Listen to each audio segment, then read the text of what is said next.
Twelfth students இப்போ காலையில் ரொம்ப பரபரப்பாக இருப்பீங்க. உங்களுக்கு 2வது பப்ளிக் எக்ஸாம் வந்து இன்றைக்கி ஆரம்பமாகுது. இங்கிலீஷ் இது வந்து பல ஸ்டூடெண்ட்ஸ்க்கு வந்து தமிழ் மீடியத்தில் படிக்கிறவங்களுக்கு கொஞ்சம் படிக்கிறதுக்கு சிரமப்பட்டிருப்பீங்க. ஆனால் தமிழ் எக்ஸாமை விட இங்கிலீஷ் எக்ஸாம் வந்து ரொம்ப ஈஸியாக அட்டன் பண்ணக்கூடிய எக்ஸாம்.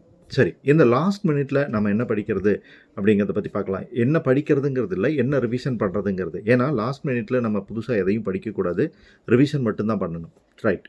1 மார்க் வந்து நீங்கள் கட்டாயம் இப்போ வந்து ரிவிஷன் பண்ணணும். சினானியம்ஸ் ஆண்டனியம்ஸாக இருக்கட்டும், அல்லது சிங்குலர் ஃப்ளூரலாக இருக்கட்டும், கிளிப்டு வேர்ட்ஸாக இருக்கட்டும், இந்த மாதிரியான கிராமர் வந்து நீங்கள் இப்போ வந்து கண்டிப்பாக ரிவைஸ் பண்ணிக்கங்க. நிறையா வேர்ட்ஸ் வந்து மெமரியில் நிற்கிறதுக்கான பாசிபிலிட்டிஸ் அதிகம் அப்படிங்கிறதுனால ஃபஸ்ட்டு 20 மார்க்கான மிக முக்கியமான விஷயங்களை நீங்கள் இப்போ பார்க்க வேண்டிய சூழலில் இருக்கீங்க. அடுத்ததாக நீங்கள் ரிவைஸ் பண்ண வேண்டிய மிக முக்கியமான ஏரியா எது அப்படின்னு பார்த்தீங்கன்னா, ப்ரோஸை பொறுத்த வரைக்கும் 2 மார்க் கொஷின் அண்ட் ஆன்சர் வந்து கண்டிப்பாக பார்க்கணும்.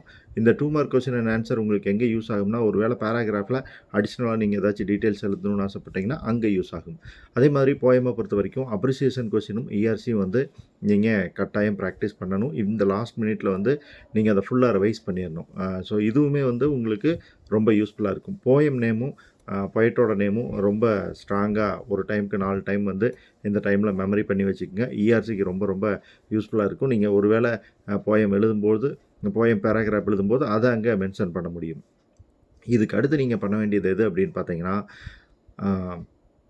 ப்ரோஸ், போயம், சப்ளிமெண்ட்ரி பேராகிராஃப்ஸ் இந்த 3 பேராகிராஃபுக்கு தேவையான விஷயங்களை இப்போ நீங்கள் ரிவிஷன் பண்ணணும். இதில் பார்த்தீங்க அப்படின்னா கிட்டத்தட்ட உங்களுக்கு ஹெவி மார்க் வர்றதுக்கான ஏரியா, மேஜர் மார்க் வந்து இந்த ஏரியாவில் தான் இருக்குது. அப்படிங்கிறதுனால நீங்கள் இதை வந்து மெயினாக ப்ராக்டிஸ் பண்ணுங்கள். அதுபோலவே மீதி இருக்கக்கூடிய 35 மார்க்கில் 15 மார்க் இதில் வந்துடுது அப்படின்னா, மீதி 20 மார்க் எக்ஸசைஸில் நிறையா நீங்கள் வந்து ப்ராக்டிஸ் பண்ணுறது கம்மியானதாக தான் இருக்கும்.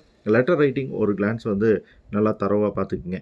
காம்ப்ரிஹென்ஷன் கொஷின்ஸ் வந்து நம்ம அப்படியே போகிற போக்கில் எழுதிட்டு போகிற ஒரு ஈஸியான கொஷின் அப்படிங்கிறதுனால இந்த லாஸ்ட் மினிட் ப்ரிப்பரேஷனில் நீங்கள் செய்ய வேண்டியது 20 1 மார்க், 3 பேராகிராஃப், ஸோ 35 மார்க்கு.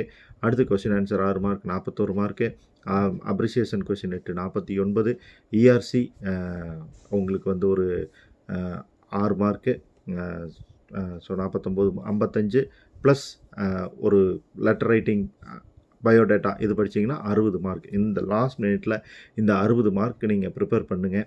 அதாவது தட் மீன்ஸ் ரிவைஸ் பண்ணுங்கள். டெஃபினட்டாக இன்றைக்கி இங்கிலீஷ் எக்ஸாம் வந்து உங்களுக்கு ஈஸியாக வரும். தகவலை ஃப்ரெண்ட்ஸோட ஷேர் பண்ணுங்கள். Bye friends.